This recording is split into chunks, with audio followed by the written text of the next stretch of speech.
गायत्री महामंत्र एक बार मेरे साथ दोहराओ। ओम भूर्भुवः स्वः तत्सवितुर्वरेण्यं भर्गो देवस्य धीमहि धियो यो नः प्रचोदयात्। बातें रोज चलती जा रही हैं, पर बड़े अच्छे से जानने की एक आवश्यकता है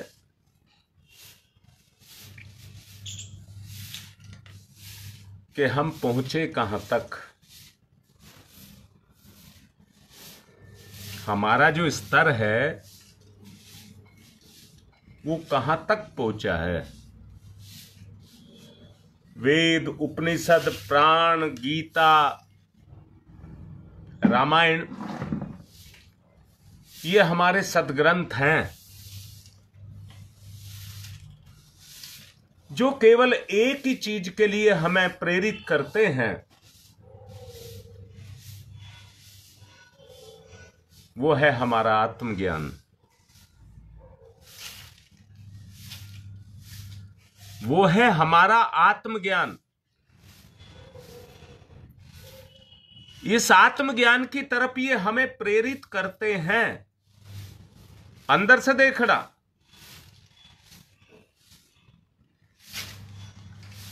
मैं एक बात पर आपको लेकर के आना चाहता हूं। मेरी जो अंदर से इच्छा है वो केवल एक है कि तुम अपने वास्तविक स्वरूप को समझ जाओ। मेरा वास्तविक स्वरूप क्या है, बस ये आपके पकड़ में आ जाए। और पकड़ में नहीं आ जाए, उस पर जाकर के आपकी चेतना, इन सब के ऊपर, मैं गलत बोल गया, मन, बुद्धि, चित्त, अहंकार, इंद्रियां, इन सब के ऊपर आधिपत्य मेरा हो और मैं वो करूं जिससे मेरे अंदर आत्मज्ञान का विकास हो। देखिए बेटा, यहां मैंने प्रकट नहीं कहा है, आत्मज्ञान का विकास हो।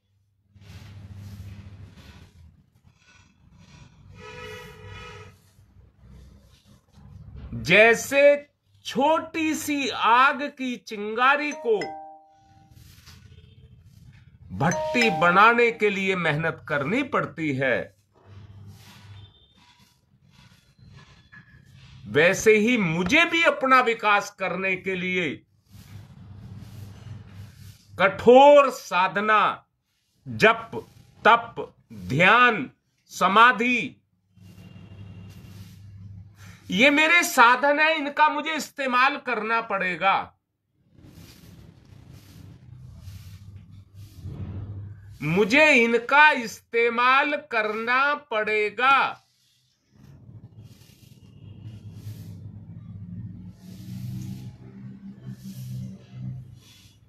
अगर मैं ये कहूं या आप लोगों से पूछूं कि अभी तक आपको कितना समझ आया है, क्योंकि अध्यात्म का सारा काम यहीं से चलेगा कि मैं क्या हूं। इससे आगे बहुत लंबी यात्रा है। उस छोटी सी चिंगारी को भट्टी बनाना है।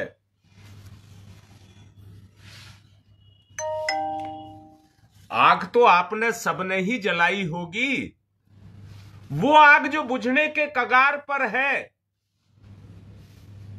वो आग का अंगारा जो बुझने के कगार पर है,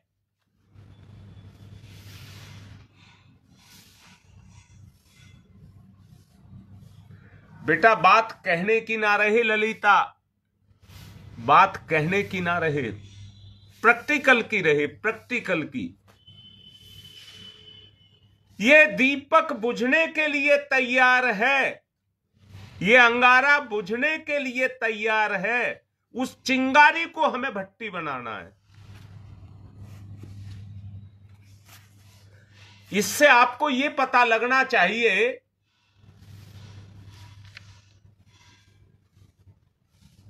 कि जिस स्तर पर हम हैं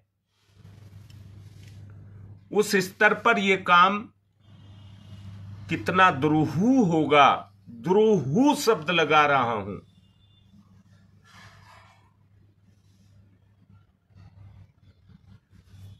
परंतु सबको प्यार करके एक बात को कह रहा हूं, अगर चिंगारी ने एक बार अपने अस्तित्व को दिखा दिया और कबाड़ के तिनकों को पकड़ना शुरू कर दिया, जलाना शुरू कर दिया, तो फिर तो भट्टी बननी सुनिश्चित है। एक बार चेतना की प्रोग्रेस होने लग जाए,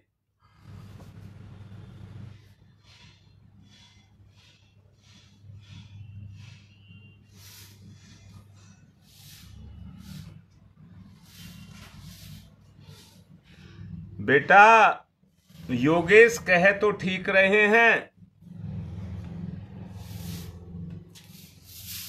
कहे तो ठीक रहे हैं, परंतु यहां पर एक बात सोचने की है। प्रकृति से तो मैं मिट्टी में मिल गया। अरे इतना बढ़िया बर्तन जंग खा करके अपने आप को खत्म कर रहा है। इंद्रियां जंग की तरह से इसको निष्क्रिय करती चली जा रही हैं। भाई अंदर से देखो, मरे हुए की लाश को चील कौवे खा जाते हैं, उन्हें बुलाना नहीं पड़ता।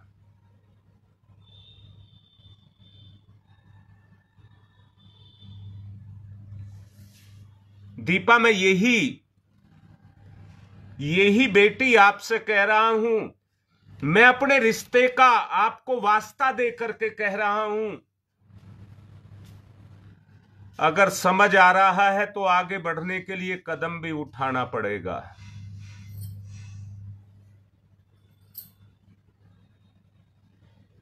लाडली बेटी एक बात कह रहा हूं, कोई आदमी बीमार है,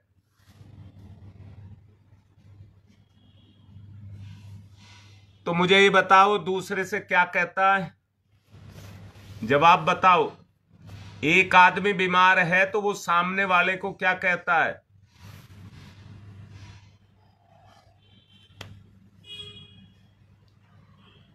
दीपा मेरी बात समझ आ रही है बेटा? योगेश बोलो।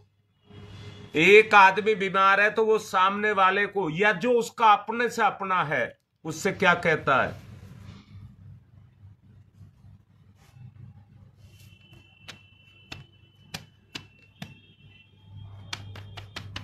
तुम्हारी मां कह रही है मैं बीमार हूं, ये कहता है। तुम्हारी मां ये कह रही है कि मैं बीमार हूं, ये कहता है। अच्छा क्यों कहता है?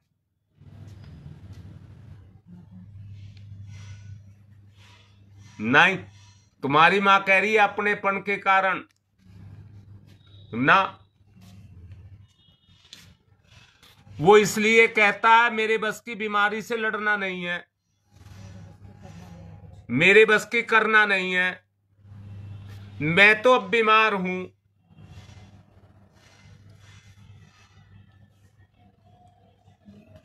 बेटा सहायता नहीं मांगता, सविता सहायता नहीं मांगता, सहायता करने के लिए तो मन करता है, पर आवश्यकता इस बात की है कुछ करे।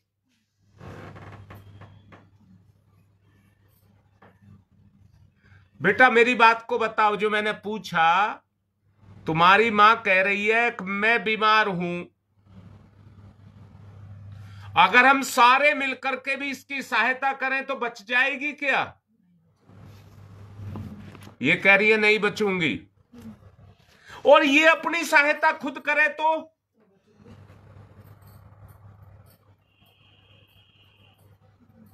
बेटा मेरी बात कैसी समझ आई?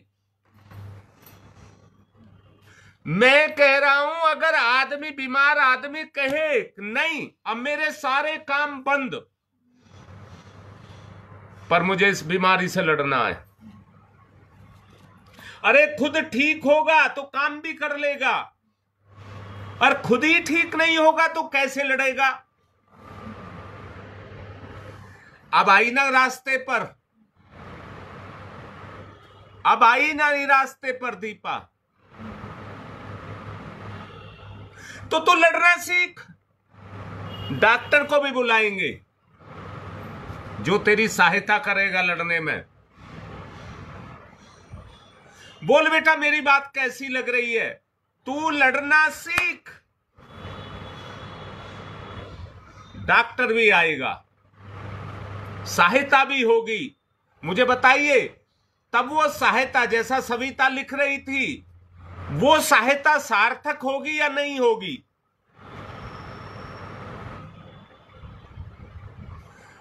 लाडली बहन शकुंतला ये बता, मैं जो बात कह रहा हूं, बीमार कह करके हम अपने आप को निकम्मा और बेकार कर लें कि बिस्तर पकड़ करके और मैं कुछ नहीं कर सकता। अब तो बिस्तर छोड़ करके और ज्यादा मेहनत अपनी बीमारी से बुराई से लड़ने के लिए करनी पड़ेगी, नहीं तो वो हमें खा जाएगी। बाहर की कितनी ही सहायता मिलती रहे उसका कोई फायदा नहीं होगा।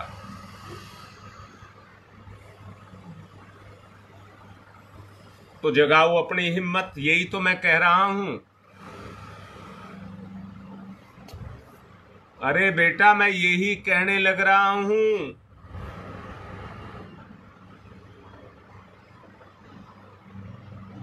बताओ, मैंने अभी पूछा, मैंने इतने दिन बकवास की है,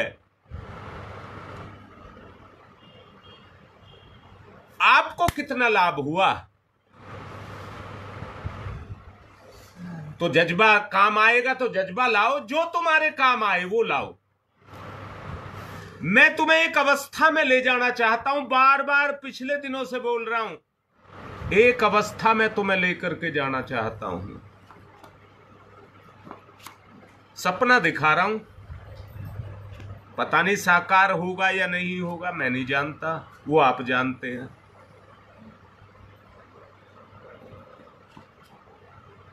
वो आप जानते हैं, मैं तो आप पर अरमान करता हूं। मेरा अरमान आप है।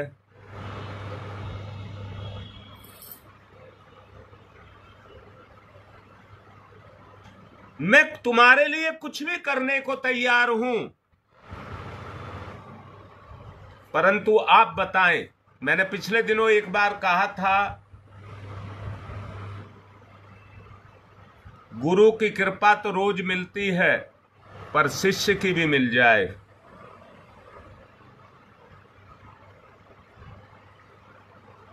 आगे बढ़ जाएंगे, आगे बढ़ जाएंगे।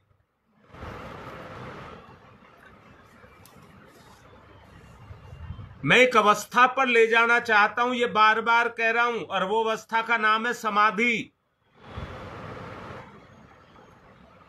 और जान लेना, किसी निद्रा में खो जाना नहीं, आत्मज्ञान में खो जाना, समा जाना समाधि है।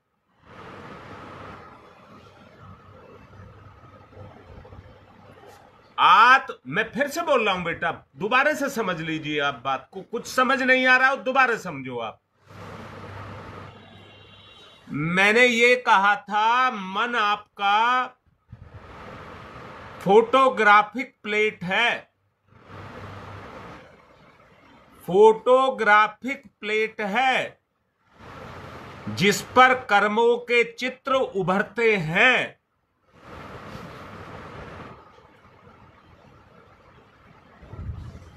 बोलो, इतनी बात समझ आ रही है?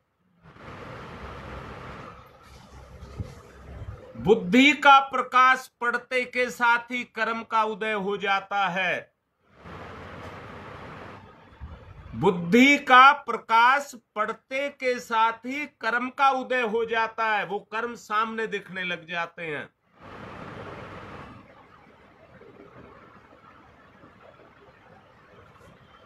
और भावना के जगते के साथ ही आप चुप नहीं बैठ सकते। आपका कर्म आपको सामने पड़ा है, वो आपको खाने लग जाएगा।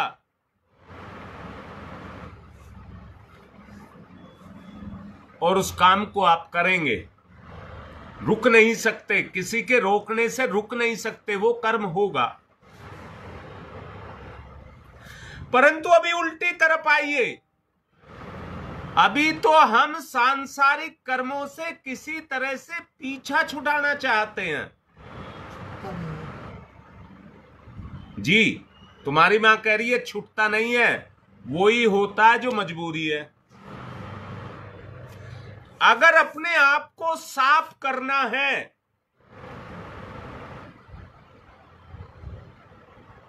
तो ये अच्छे बुरे कर्म जो मेरे साथ लगे हैं वही तो गंदगी फैला रहे हैं।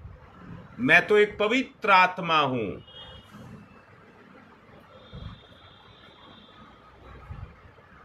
अर्थात पवित्र होने के लिए उन कर्मों को करना पड़ेगा। बर्तन को साफ करना है तो मांजना और धोना पड़ेगा। साबुन भी चाहिए और पानी भी चाहिए और मेहनत भी चाहिए। बताइए, बगैर कठोर तपस्या के आप कुछ कर सकेंगे?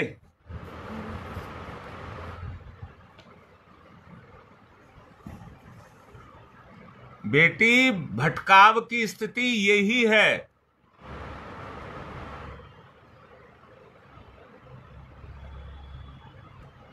क्या स्थिति है बताता हूं बेटा। कर्म के प्रति जागरूकता हो जाए।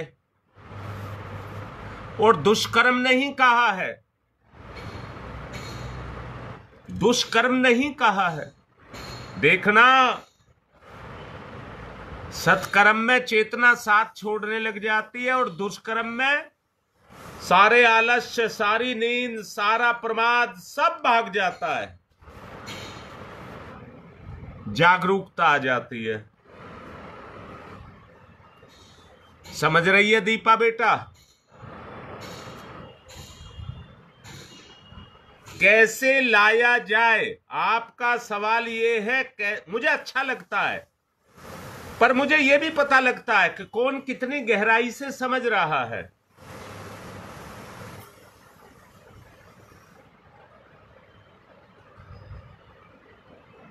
कर्म पीछा नहीं छोड़ेगा बेटा। पीछा कैसे छुटाओगे? कर्म आप कहीं चले जाइए, जैसे गायों के ढेर में बच्चे को खोल दें तो उन सारी गायों में से बच्चा अपनी मां को ढूंढ लेगा। आप किसी योनि में कहीं चले जाओ, कर्म आपका साथ नहीं छोड़ेगा।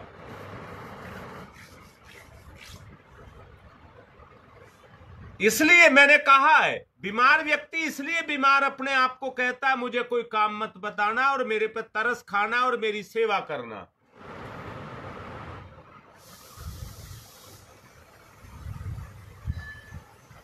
अगर वो अंदर से ये मान ले, हां, 6 बिंदुओं की बात योगेश, उसको हर किसी को ध्यान में रखना पड़ेगा। मैंने अलग से जोर दे करके तुम सबसे पूछा, फिर लास्ट में अपने आप बताया, 6 के 6 बिंदुओं पर बताया।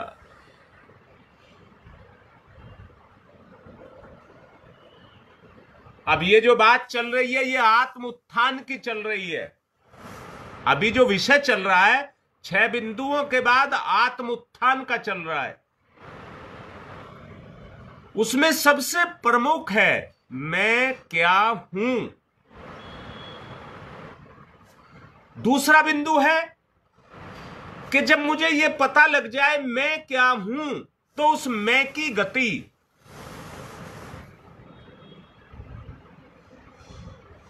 हर आदमी कहता है कि नहीं कहता? मैं झूठा हूं, मैं जुआरी हूं, मैं चटोरा हूं, मैं लफंगा हूं, मैं कुछ कहिए लोभी हूं, मैं कामी हूं, मैं क्रोधी हूं। बोले आदमी मानता है कि नहीं मानता? परंतु आदमी ये क्यों नहीं विचार बना लेता? देखिए, एक बात है, आत्मा के क्षेत्र में कोई झूठ नहीं चलता, वहां केवल सत्य ही सत्य चलता है।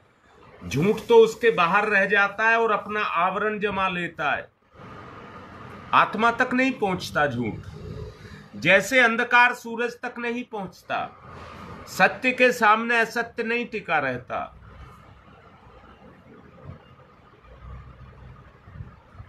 अर्थात असत्य को हटाना है तो सत्य को लाना है, यही काम है हमारा। सत्य की गति हो जाए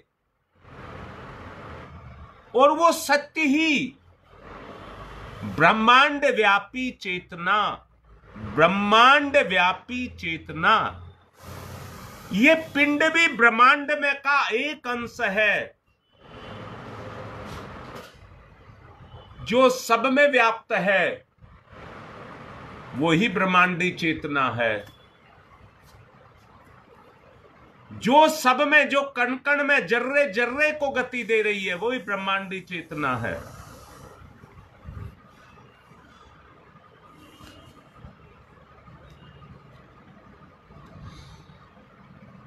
अच्छा, मुझे एक बात बताओ,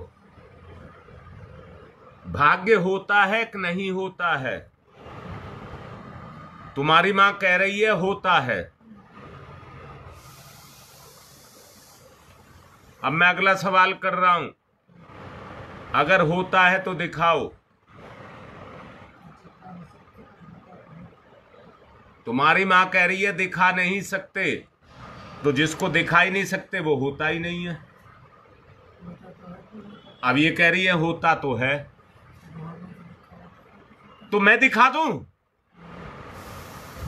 मैं दिखा दूं? अगर भाग्य होता है, अगर संसार में आपकी दृष्टि खुली हुई है, अन्य जीवों के साथ अपना मुकाबला करिए, तुलना करिए, अन्य जीवों के साथ अपनी तुलना करिए और अपने स्तर को समझिए।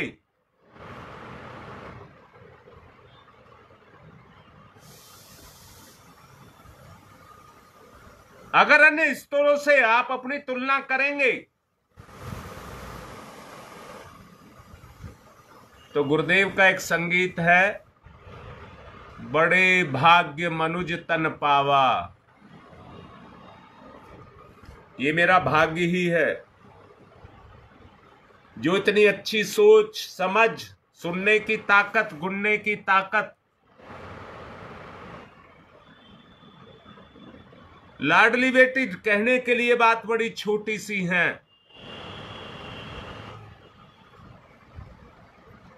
हां पूजा, मैं कितना भाग्यशाली हूं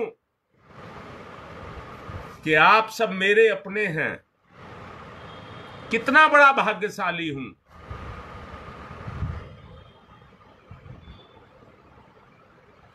मैंने अपनी खून पसीने की कमाई से आपको यहां तक लाया हूं। मुझे ये बोलना नहीं चाहिए, परंतु इसके पीछे क्योंकि मेरी मेहनत है, मेरा अहंकार नहीं है।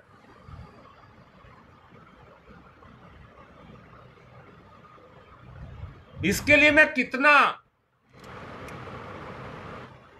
चला गया हूं,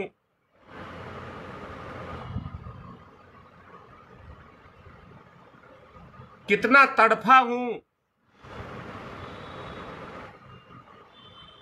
तब जाकर के ये चेतना गति पकड़ने लगी है। जो मैंने अभी कहा कि चिंगारी अगर एक बार तिनकों में समाने लग जाए तो फिर ये कहिए उसको बचाया जा सकता है।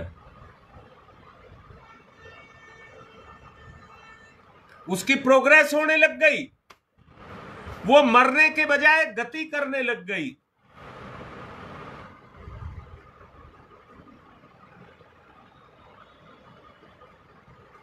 वो गति करने लग गई बेटा। ज्योति अगर बेटी ये समझती है हम हैं, तो अपने अस्तित्व को समझिए कि मेरा अस्तित्व क्या है, मैं क्या हूं।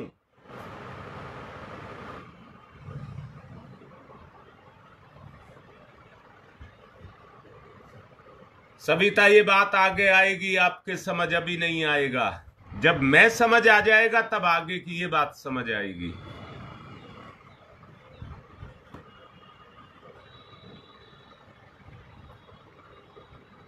सुदेश बेटा, मैंने अभी कहा है कर्म पीछा नहीं छोड़ता। जहां जाओगे कर्म से बंधे रहोगे। पर इस अकल भगवान ने इस समय कितना बुद्धि तत्व हमें दिया है। बोलिए चैतन्य तत्व अगर आपकी जिंदगी में है तो वो बुद्धि तत्व है या नहीं है? बुद्धि तत्व ही चैतन्य है, पर अज्ञानता का अंधकार इसके अंदर छाया हुआ है। बोध, ज्योति, बोध, ज्योति, प्रकाश जब ये पैदा करने लग जाए,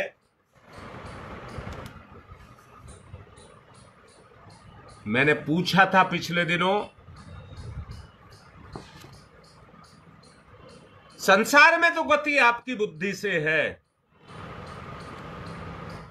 मैंने पूछा था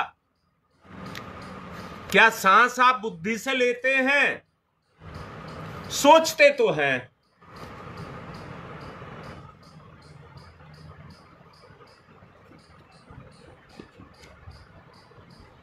जी बेटा, योगेश ठीक कह रहे हैं, पर जो कह रहे हो इस पर गुणिए भी। जो कह रहे हो ये तुम्हारी चेतना बोल रही है, आत्मा बोल रही है, पर इस पर तुम्हें, मुझे, मैं कहिए, ये आत्मा जो बोल रही है उस पर मुझे काम भी करना है।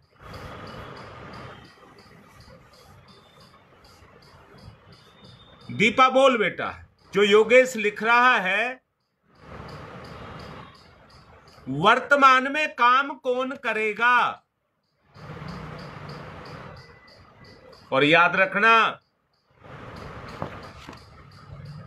जब आपकी चेतना जगेगी तो आपकी हिम्मत जगेगी।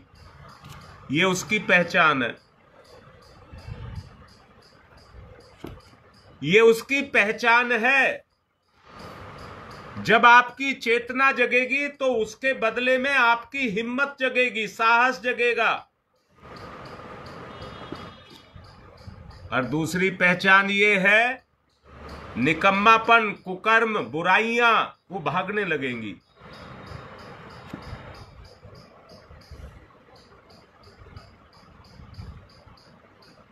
प्रैक्टिकल बात को समझना, प्रैक्टिकल बात पर सोचना।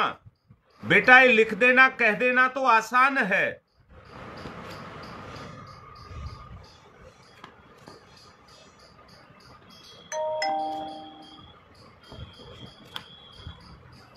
सुदेश जो मैंने बोला है अभी बात तुम्हें शायद समझ नहीं आई। बेटी तेरा इंसान होना ही सर्वोपरि भाग्य है तेरा। जैसे मैंने कहा, एक चिंगारी जो बुझने जा रही है, अगर अपने भाग्य का निर्माण करना है तो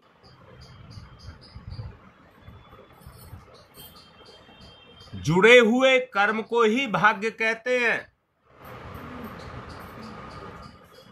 अगर परमात्मा को प्राप्त करना है तो एक सेकंड भी ना गंवाया जाए। परमात्मा को प्राप्त करने की उत्सुकता आपके अंदर आ जाए,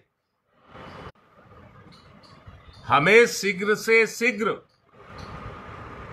आत्मा और परमात्मा को जान लेना चाहिए। अच्छा, ना जाने तो क्या होगा बेटा? सबसे सवाल कर रहा हूं, तुम भी बताओ। अगर हम परमात्मा को ना जानने का प्रयास करें तो क्या होगा?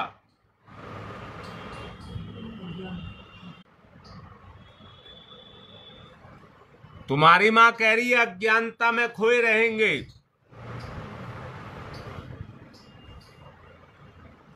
और मैं कह रहा हूं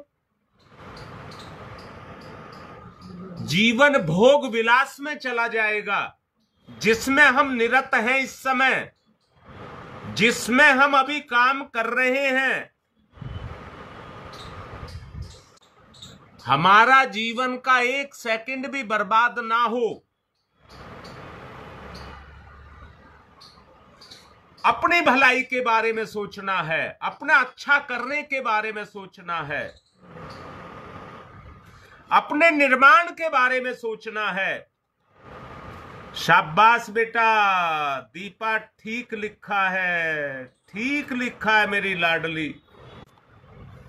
मुझे एक बात बताओ।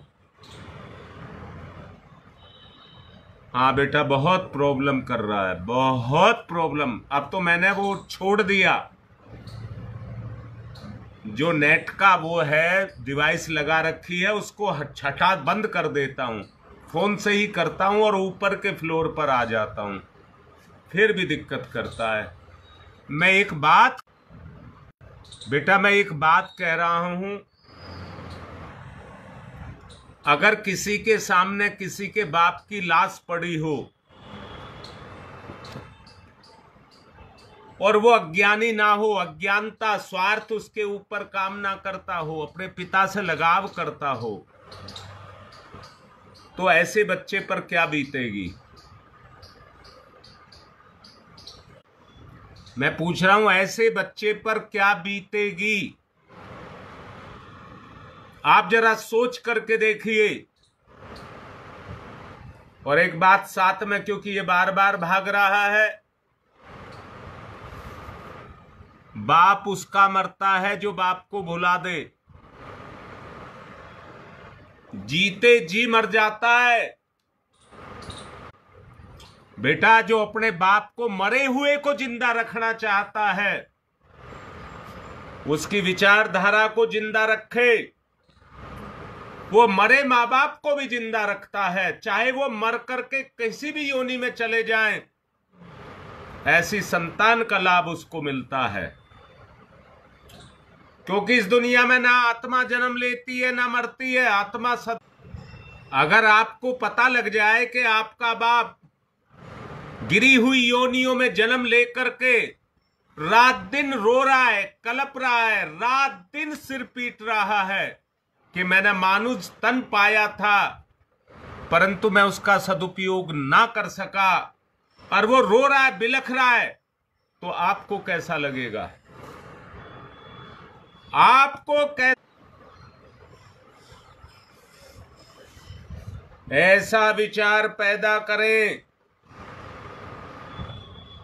ऐसा विचार पैदा करें जो आपको सर्वज्ञ, सर्वव्यापी, सर्वनियंता, सर्वाधिपति और सर्वशक्तिमान जो आपको बना दे, जिससे समस्त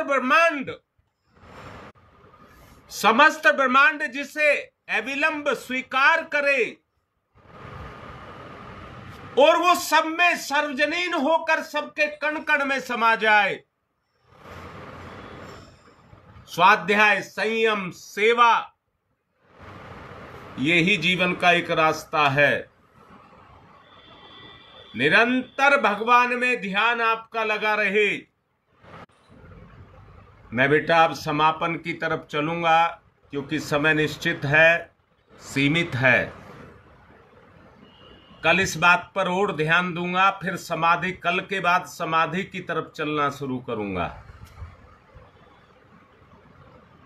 इसमें जहां कहीं त्रुटियां कमियां रह गई हों उनको भरपाई कर लें और अगली तैयारी के लिए मेरा परमात्मा जो इस संसार के कण कण में समाया है मेरे को स्वीकार कर ले। ये उपदेश कहिए, आदेश कहिए, ये मुझे पवित्र करने के लिए हैं और उस पवित्रता तक मैं जाऊं जिससे मैं ईश्वर को पकड़ पाऊं। जो शाश्वत है, जो सच्चिदानंद है, जो सर्वाधिपति है, जो सब कुछ है इस दुनिया का, उस तक मेरी गति हो जाए, उसमें मेरी गति हो जाए। हमें आत्मिक आनंद किसी संसार की भौतिक वस्तुओं के भोगों में नहीं, परंतु अपने परम पिता में अपनी हो। उसके लिए अब मैं ये चाहूंगा कि अब समापन ही कर दूं क्योंकि समय ज्यादा बढ़ रहा है। कहने के लिए तो बहुत कुछ है।